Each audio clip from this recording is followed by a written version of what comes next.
For most Americans, tax day is stressful, possibly a costly day for you, especially thanks to the tax bill that was passed early last year. But not everyone is having a bad day. For some of the wealthiest corporations in the country, this was a pretty good one, actually. At least 60 companies avoided paying taxes this year as a result of Trump's tax law, a total that is about twice as many as previous years. So if you love tax avoidance in the past, you're gonna love the future. It's becoming more and more common. The Institute on Taxation and Economic Policy reported that the companies listed used a diverse array of legal tax breaks, including accelerated depreciation, stock options, and energy-related tax subsidies to zero out their federal income taxes. Some were able to more than zero them out, actually. Now, who are we talking about? Well, companies that avoided paying any federal income taxes last year included Amazon, Eli Lilly, a pharmaceutical company, Netflix, and a number of airlines and publishing group Gannett. There were companies that produce lawn care products and things like that.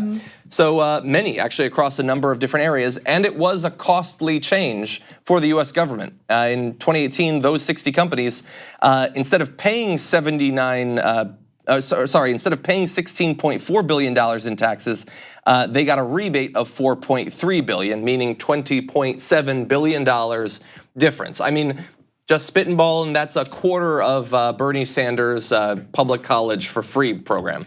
Just in 60 companies who now are not paying more taxes. Well, every so often we bring up the fact that Trump's tax cuts for the wealthy will cost the US about $2 trillion, 1.9 trillion to be specific, over the next decade. And this is what we're talking about. This is the lost revenue as a result of these massive tax cuts for the wealthy. At the same time, there are middle class individuals who are paying far more in taxes, especially those who live in high state tax areas like California or New York. It was a very punitive tax plan, and it was punitive toward the liberal states that happen to have state taxes. Exactly, and because not only do you have the IRS is obviously less staffed every single year than the year was before. The rich are getting less and less audits. It's easier for them to zero out their taxes because the corporate tax rate is now 21%, down from 35% just a couple of years ago. It's amazing what you can accomplish when people hand over the presidency to you. That means it's easier to zero out their taxes. It also means that the corporations that are paying taxes are paying less taxes. So we're focusing on these 60 because it's the most egregious and because it's a huge amount of money, but all of them are saving incredible amounts of money. But that money still does have to come from somewhere. Where is it gonna come from? Maybe some of it will just be increasing national debt, but you're going to be paying for a lot of that. Because I guarantee you are less skilled at zeroing out your taxes than Netflix and Amazon. Well, they also want it to come out of entitlement programs, and there are many other places. And these are the questions that are never asked when a tax cut comes along. Like, how are you going to afford it? I mean, it's always talked about when you look at Medicare for all, or when you look at college tuition paid for. Then it's, well, how are you going to pay for it? How are you going to pay for it? When there's a sweeping tax cut of the sort that Anna says, $2 trillion over a decade, no one's asking, well, how are you going to pay for that? Where's that money going to come from? No, as John alludes, it's going to come from us. It's going to come from entitlement programs. It's going to come from other areas of life that will now be siphoned off to pay for this tax cut for the rich. I mean, the middle class gets squeezed in so many different ways because on one hand, the middle class pays, and the working class pays a higher percentage of its income toward taxes.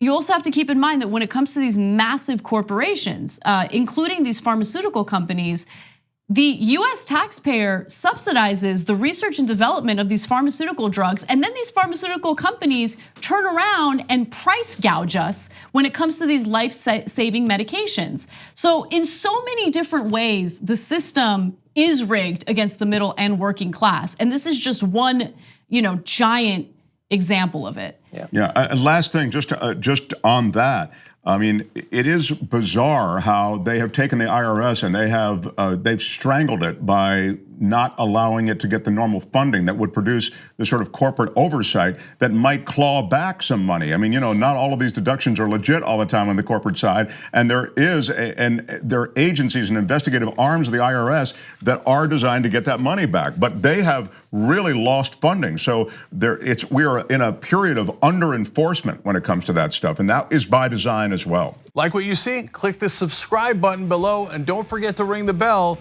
to never miss another video from the Young Turks.